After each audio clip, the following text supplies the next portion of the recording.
Hello everyone, আজ আমি তোমাদের সাথে কিছু কথা শেয়ার করতে এলাম। আমাদের সবারই উচিত এই বিষয়ে কিছু কথা বলা। আমি খবর দেখতে ভালোবাসি না, কিন্তু তারপরও কয়েকদিন ধরে চোখের সামনে একটা খবর এত আসছে যে সবার রাতের ঘুম কেড়ে নিয়েছে। এই কথাগুলো আমার আরও আগে বলা উচিত ছিল, যাই হোক একটু দেরি হয়ে গেল।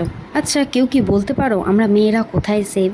দেশ তো স্বাধীন হয়েছে 1947 সালে, তাহলে আমরা মেয়েরা কবে স্বাধীন হব? হ্যাঁ, মেয়েদের স্বাধীনতারই কথা বলছি। আমরা কবে নির্ভয় রাস্তাঘাটে বাসে গাড়িতে ঘুরতে পারবো? এমন দিন কবে আসবে? মনে আমার অনেক অনেক প্রশ্ন। এই যে আরজিকর মেডিকেল কলেজের জঘন্যতর এই ঘটনাটা ঘটেছে, আশা করি তোমরা সবাই জানো সবটা। একজন লেডি ডক্টরকে ধর্ষণ করা হয়েছে। শুধু ধর্ষণই নয়, ধর্ষণ করে জঘন্যভাবে তাকে খুন করা হয়েছে। এই ঘটনা তো নতুন কিছু নয়, এরকম প্রতি বছর একটা দুটো তিনটে করে হচ্ছে, নিউজ আসছে, আমরা দেখছি। প্রতিবার আন্দোলন হয়, মিছিল হয়, সবই হয়, তারপর দুদিন পরে সব আবার বন্ধ হয়ে যায়। এভাবে আর কতদিন চলবে? তাই আমার মনে হয় এই মানুষরূপী অমানুষগুলোকে জনগণের সামনে ফাঁসি দেওয়া উচিত।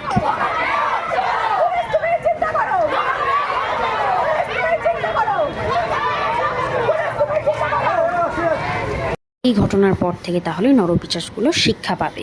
এরকম অপরাধ করার আগে তাদের যেন অপরাধের শাস্তির কথাটা মাথায় আসে। আর সব থেকে লজ্জাজনক ঘটনা কোনটা জানো? যে করার মতন একটা জায়গায় একটা মেয়েকে ধর্ষণ করে নৃশংসভাবে খুন করে দিল। তাহলে এবার বলো, আমরা মেয়েরা সেফ কোথায়? শুনেছি ডাক্তাররা নাকি ভগবান হয়। তাহলে যে হসপিটালে একজন নারী চিকিৎসক সুরক্ষিত নয়, তাহলে সেখানকার রুগীরা কিভাবে সুরক্ষিত থাকবে? ছাড়ো, এসব বাদ দাও। হাতের 5টা আঙ্গুল যেমন সমান হয় না, তেমন সব মানুষও সমান হয় না। তাই খারাপ মানুষগুলোকে যদি উপযুক্ত শাস্তি দেওয়া হয়, তাহলে আমরা মেয়েরা অবশ্যই খোলা আকাশের নিচে মন খুলে জোর গলায় বলতে পারবো আমরা স্বাধীন। আমরা স্বাধীন ভারতবর্ষে বাস করি। আর একটা কথাই বলতে চাই, আজ মৌমিতাদির সাথে হয়েছে, কাল তোমাদের কারোর সাথে হতে পারে। তাই একটাই আমি তোমাদেরকে বলতে চাই, তোমরা কেউ মুখ বন্ধ করে থেকো না। তোমরা সবাই প্রতিবাদ করো, যেমন করে সবাই করছো তেমন করেই করতে থাকো, যতদিন না ওই শয়তানগুলো শাস্তি পাচ্ছে। স্বাধীন দেশ আমাদের, পুরো অধিকার আছে আমাদের স্বাধীনভাবে বাঁচার। আমার ভিডিওটা প্রায় শেষ হতেই চললো, তো এই লাস্টের দিকে আমি আমার জীবনের কিছু কথা বলছি।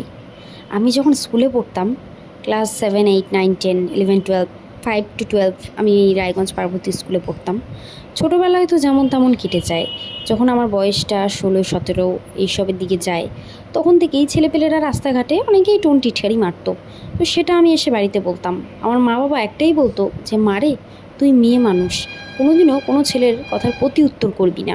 যে যাই বলছে মাথা নিচু করে যাবি, মাথা নিচু করে আসবি, কারোর সাথে কোনোদিনও মুখ লাগাবি না। কিন্তু আমি আমার মা বাবার কথা তেমনভাবেই শুনে আসছি, সেই জন্য আজকে আমি বেঁচে আছি।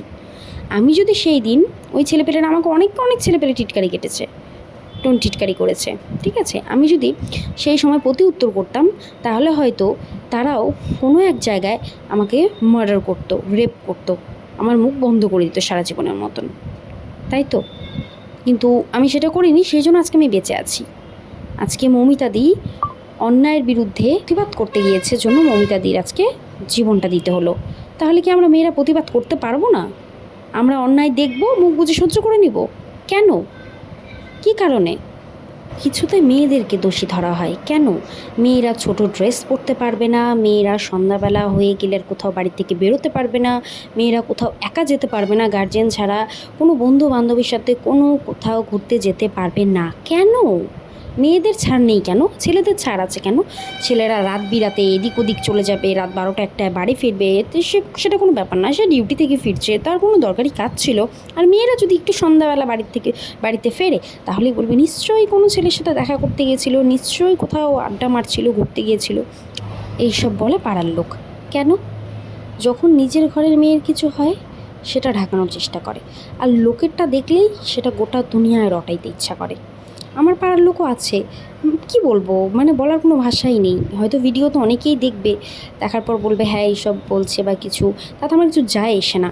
সব কিছুতেই আমার মা বাবা বলে, যদি আমি কিছু করতে চাই বা কিছু, বলে কি পাড়ার লোক কী বলবে, পাড়ার লোক দেখবে, এ দেখবে সে দেখবে। আরে বাবা, কেন? পাড়ার লোক, সমাজ, সমাজ আমাকে খাওয়ায়, সমাজ আমাকে পড়ায়, আমি সমাজকে দেখব? কেন দেখব? আমি আমার নিজের খুশি সব জলাঞ্জলি দিয়ে দেবো আমি সমাজের জন্য? যাই হোক, আজকের মতন এতটুকুই। আর এই যে এই মিছিল দেখতে পাচ্ছ, এটা 21শে আগস্টের মিছিল। আমি বেরিয়েছিলাম, আমি আর আমার বর। অনেকদিন থেকে ইচ্ছে হচ্ছিল যে আমি বেরোবো, কার সাথে কীভাবে বেরোবো।